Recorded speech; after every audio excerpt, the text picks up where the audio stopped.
mentioned earlier that there's a lot of good going on. What is the good that's happening right now that you want to share? Or information additional information, let's say, that we're not hearing maybe through mainstream outlets? Mm-hmm.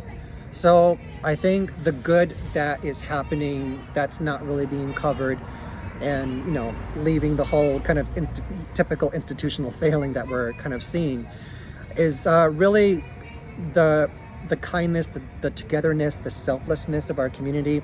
Altadena, and I would never say this about any other community, not even close. No offense to other communities, but it's like no one comes close to like how kind and generous and cooperative, caring, compassionate Altadena is. Awesome. It's I've literally had experiences where like the people behind me at Target, like they're offering to like buy up supplies that I'm buying at that moment, and or like people are constantly offering, like, can I deliver anything? People are delivering things to each other's places, going across cities to pick up donations. We're seeing so much of that every single day, just amazing acts of kindness, unexpected acts of kindness. But I would definitely say the beauty of organizers, like community organizers, activists.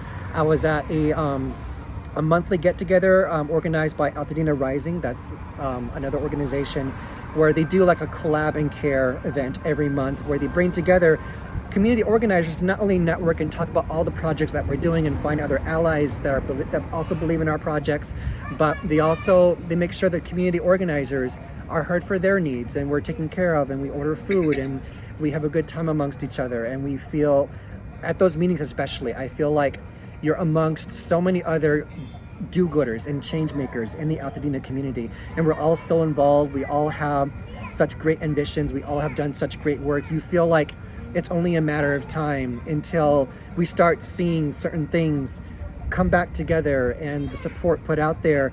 Like whatever the institutions are doing they're mostly failing at, we make up for what they're not doing or not doing well enough. And we are trying to fill the gap and helping out other Altadenans with their situations, no matter what that situation is. And it's really amazing just to see and be in spaces like that, how much other community organizers are doing and what extent we're putting ourselves out there, even when a lot of us are displaced ourselves. It's really incredible to see just how much we want to be there for our community and how much we're going to do, even at the expense of our own sanity or our own time, our own stability. It's really incredible to see just how selfless Altadenans are. And like I said, I would not come close to even saying that about any other community I've been a part of in Southern California, personally. That's great to hear. And I see this sign that you have here where it says Altadena not for sale.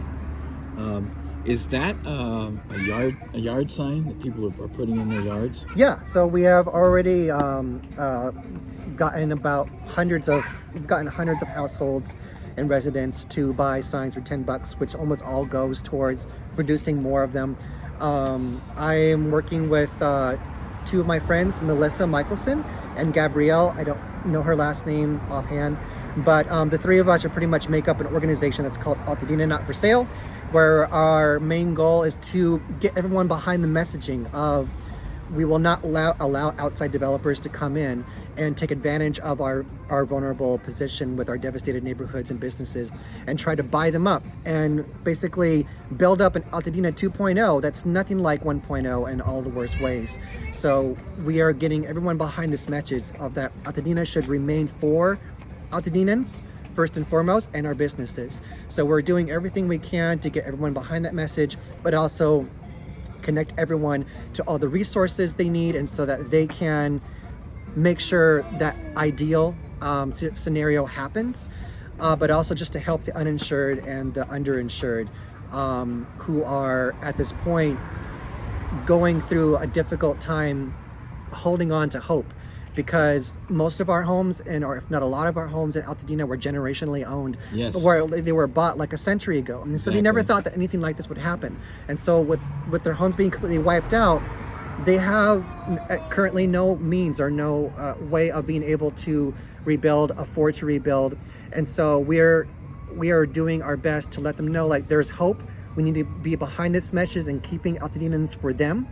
And when, as more and more options come to the forefront for people like that, we want to not only refer them to them, but we want them to know about them, and we want them to be educated on their rights and making sure that they know that Altadena is not for sale, and it should remain for Altadena first and foremost.